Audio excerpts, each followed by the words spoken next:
ایک حضور صلی اللہ علیہ وسلم کے غلام کا واقعہ میں بیان کر کے، اور یہ قرآن بھی ہے اور بخاری بھی ہے، یہ جو میں بیان کرنے لگا ہوں یہ قرآن بھی ہے اور بخاری بھی ہے۔ حضور صلی اللہ علیہ وسلم کے ایک غلام حضرت کعب بن مالک رضی اللہ تعالیٰ عنہ، اور یہ بہت بڑا نام ہے، حضور صلی اللہ علیہ وسلم کے بہت بڑے غلام ہیں۔ آج ہم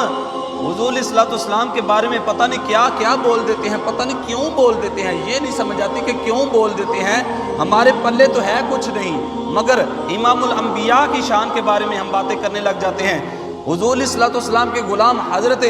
کعب بن مالک رضی اللہ تعالیٰ عنہ، یہ بہت مالدار شخص تھے اور نشانے باز تھے، اور یہ گھوڑ سوار بھی تھے، جنگوں میں لڑا کرتے تھے، پہلوان تھے۔ حضور صلی اللہ علیہ وسلم نے اعلان فرمایا غزوہ تبوک کے لیے کافروں کے ساتھ جنگ کرنی ہے تو چلو میرے ساتھ۔ حضرت کعب بن مالک بہت مالدار شخص تھے، انہوں نے سوچا کہ میرے پاس سواری بھی بہت تیز ہے، میں کل چلا جاؤں گا، پرسوں چلا جاؤں گا، اگلے دن چلا جاؤں گا، میں نے تو پہنچ جانا ہے۔ سستی ہو گئی،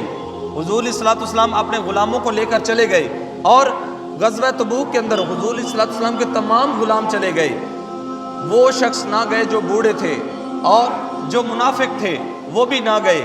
حضرت کعب بن مالک یہ منافق بھی نہیں تھے اور یہ بوڑھے بھی نہیں تھے اور غریب بھی نہیں تھے، جوان تھے، مالدار تھے، حضور صلی اللہ علیہ وسلم کے سچے عاشق اور سچے غلام تھے۔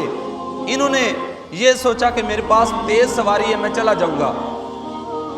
کل چلا جاؤں گا، پرسوں اگلے دن چلا جاؤں گا۔ سستی ہوگی، نہ جا سکے، حتیٰ کہ حضور صلی اللہ علیہ وسلم واپس تشریف لے آئے۔ اب جب واپس تشریف لائے تو شرم کے ساتھ یہ منہ چھپا رہے تھے۔ یہ حضرت کعب بن مالک اور دو صحابی اور تھے ساتھ، وہ بھی اسی طرح سے نہ جا سکے، اور حضور صلی اللہ علیہ وسلم کی بارگاہ میں تمام وہ شخص آنے لگے جو نہ گئے تھے، جو منافقین تھے، وہ حضور صلی اللہ علیہ وسلم کی بارگاہ میں ہیلے بہانے بنانے لگ گئے، کہنے لگے کہ یا رسول اللہ میری بیٹی بیمار تھی، کوئی کہتا ہے میں بیمار تھا، کوئی کہتا ہے مجھے فلاں مجبوری تھی اور میں آج ٹھیک ہوا ہوں، یہ ہو گیا وہ ہو گیا۔ حضور صلی اللہ علیہ وسلم مسکراتے جا رہے ہیں، ان کا عذر، ان کے بہانے سنتے جا رہے ہیں، اور ان کو ساتھ ساتھ یہ فرماتے جا رہے ہیں چلے کوئی بات نہیں، ٹھیک ہے، چلے جاؤ چلے جاؤ، ان کو رخصت کرتے جا رہے ہیں۔ جب حضرت کعب بن مالک کی باری آئی تو آپ کے ذہن میں تھوڑی دیر کے لیے یہ خیال آیا کہ یار یہ جھوٹے ہو کر بہانے بنا رہے ہیں، میں بھی کوئی بہانہ بنا دیتا ہوں، ان کو حضور صلی اللہ علیہ وسلم چھٹی دے رہے ہیں، میں بھی بہانہ بنا دیتا ہوں کوئی۔ تو اچانک سے دل میں خیال آیا کہ یہ تو نبی ہیں، اور نبی کا معنی ہوتا ہے غیب کی خبر دینے والا۔ ذہن میں خیال آیا کہ بہانہ میں کس کے سامنے بناؤں؟ وہ جس کو اللہ تبارک و تعالیٰ نے تمام جہانوں کے علوم دیے ہیں، وہ نبی جس کو اللہ تبارک و تعالیٰ نے تمام زبانیں دے کر بھیجا ہے، وہ نبی جس کو اللہ تبارک و تعالیٰ نے تمام شانیں عطا فرما کر بھیجا ہے، اس نبی کی بارگاہ میں بہانہ بناؤں؟ تو حضور صلی اللہ علیہ وسلم کی بارگاہ میں گئے تو حضور صلی اللہ علیہ وسلم نے فرمایا کہ اے کعب بن مالک تو کیوں نہیں آیا جنگ کے اندر؟ تو عرض کی کہ یا رسول اللہ سستی ہو گئی ہے، غلطی ہو گئی ہے، یا رسول اللہ غلطی ہو گئی ہے، معاف کر دیں۔ حضور صلی اللہ علیہ وسلم نے فرمایا کہ جب تجھے معافی نہیں ہے۔ جو تمام منافقین تھے جو بہانے بنا رہے تھے، حضور صلی اللہ علیہ وسلم ساتھ ساتھ مسکراتے جا رہے ہیں اور ان کو چھٹی دیتے جا رہے ہیں۔ جب حضرت کعب بن مالک کی باری آئی تو آپ نے بہانہ نہیں بنایا، سیدھی سیدھی بات کی، سچ بولا۔ حضور صلی اللہ علیہ وسلم نے فرمایا کہ تجھے معافی نہیں ہے، اور حضرت کعب بن مالک کے ساتھ اپنے صحابہ کو فرمایا کہ اس کے ساتھ کوئی کلام نہ کرے، اور خود بھی کعب بن مالک سے منہ پھیر لیا۔ اور کچھ دن گزرے تو حضرت کعب بن مالک کو حضور صلی اللہ علیہ وسلم نے فرمایا کہ اپنی بیوی کو بھی جدا کر دو۔ عرض کی کہ یا رسول اللہ کیا میں اپنی بیوی کو طلاق دے دوں؟ حضور صلی اللہ علیہ وسلم نے فرمایا کہ نہیں، بیوی کو طلاق نہیں دینی، بلکہ اس کو میکے بھیج دو۔ بچوں کو بھی بھیج دیا اور بیوی کو بھی بھیج دیا۔ اب بازار میں، گلی میں، مسجد میں پہلے ہی کوئی نہیں بلاتا، حضور صلی اللہ علیہ وسلم نے بھی منہ پھیر لیا، حضور صلی اللہ علیہ وسلم کے تمام غلاموں نے بھی منہ پھیر لیا۔ باہر تو پہلے سے کوئی نہیں بلا رہا، گھر میں، گھر کے اندر ایک بیوی ہے اور بچے ہیں جن کے ساتھ کلام کرتے تھے، حضور صلی اللہ علیہ وسلم نے ان کو بھی جدا کر دیا۔ اب گھر میں بیٹھ کر روتے ہیں، اللہ سے معافیاں مانگتے ہیں۔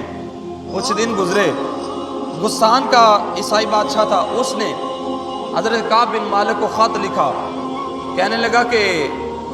اپنا ایک قاصد بھیجا خط دے کر، اس خط کے اندر لکھا ہوا تھا کہ اے کعب بن مالک، جتنی تیرے پاس مال و دولت تھی، جتنی تیرے پاس طاقت تھی، اور جتنا تجھے اللہ تبارک و تعالیٰ نے عروج عطا فرمایا تھا، تیرے نبی کو تو چاہیے تھا کہ تجھے کوئی بڑا عہدہ دے دیتے، تو میں نے سنا ہے کہ تیرے نبی نے تجھ سے منہ پھیر لیا ہے، تجھ سے ناراض ہو گئے ہیں۔ تو اس نے یہ نہیں کہا کہ کافر ہو جائیں، اسلام کو چھوڑ دیں، بلکہ کہنے لگا کہ اے کعب بن مالک تو میرے پاس آ جا۔ یہ غسان کا جو بادشاہ تھا یہ کہنے لگا، خط کے اندر لکھا، کہنے لگا کہ اے کعب بن مالک تو میرے پاس آ جا، میں تجھے بہت بڑا عہدہ دوں گا۔ حضرت کعب بن مالک رضی اللہ تعالیٰ عنہ فرماتے ہیں کہ مجھے پہلے کچھ بھی نہیں ہوا تھا، پریشانی تو تھی، روتا بھی تھا، لیکن یہ جو خط ملا اس کے اندر جب یہ لکھا ہوا میں نے پڑھا کہ تو میرے پاس آ جا،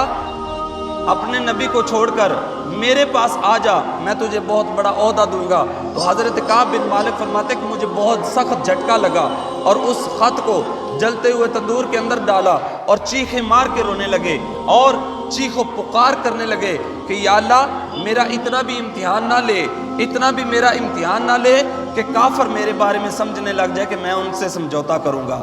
میں اسلام کو چھوڑ کر، اپنے نبی کو چھوڑ کر میں کسی کافر کے ساتھ سمجھوتا کروں گا، تو میرا اتنا امتحان نہ لے۔ آج دیکھیں فلسطین پر کتنا ظلم ہو رہا ہے، اور ہمارے بڑے جو ہیں، ہمارے حکمران، ہمارے عہدیداران جو ہیں وہ کافروں سے ملے ہوئے ہیں، وہ کہتے ہیں کہ ہم اس لیے ملے ہیں کہ ہم نے نظام بھی چلانا ہے۔ یار نظام چلانا ہے، مسلمانوں پر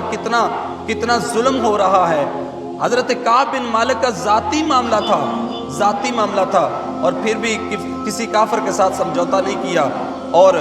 آج مسلمانوں پر ظلم ڈھایا جا رہا ہے اور ہمارے بڑے کافروں کے ساتھ ملے ہوئے ہیں۔ تو اللہ تبارک و تعالیٰ سے دعا ہے کہ اللہ تبارک و تعالیٰ حضور علیہ الصلوۃ والسلام کے صدقے ہمیں حضور علیہ الصلوۃ والسلام کی غلامی عطا فرمائے، اور ہمیں اہدنا الصراط المستقیم کے راستے پر چلنے کی توفیق عطا فرمائے۔ حضرت کعب بن مالک جب روئے تو ایک غلام نے آ کر کہا کہ اے کعب بن مالک آجا، جبریل آ گئے ہیں، آجا جبریل آ گئے ہیں، اللہ تبارک و تعالیٰ نے تیری توبہ کو قبول فرما لیا ہے، نبی پاک صلی اللہ علیہ وسلم تجھے یاد فرما رہے ہیں۔ تو حضرت کعب بن مالک رضی اللہ تعالیٰ عنہ دوڑ کر حضور صلی اللہ علیہ وسلم کی بارگاہ میں گئے، قدموں میں گر گئے اور عرض کی کہ یا رسول اللہ مجھ سے تمام مال و دولت لے لیجئے، مجھ سے ہر چیز لے لیجئے، جس مال و دولت نے مجھے آپ کے قدموں سے دور کر دیا ہے، میں نے اس مال و دولت کو آگ لگانی ہے۔ تو آج پیسے کے پیچھے بھاگتے ہوئے ہم کافروں کے ساتھ ملے ہوئے ہیں، ہم اسلام سے دور جا رہے ہیں۔ تو حضرت کعب بن مالک نے توبہ کی اور عرض کی کہ یا رسول اللہ مجھ سے تمام مال و دولت لے لیں، اس مال و دولت کو میں نے کیا کرنا ہے جو مجھے اسلام سے دور کر دے۔ تو اللہ تبارک و تعالیٰ سے دعا ہے کہ اللہ تبارک و تعالیٰ ہمیں حضور علیہ الصلوۃ والسلام کی پکی سچی غلامی عطا فرمائے۔ واخر دعوانا الحمدللہ رب العالمین۔ سنتے عطا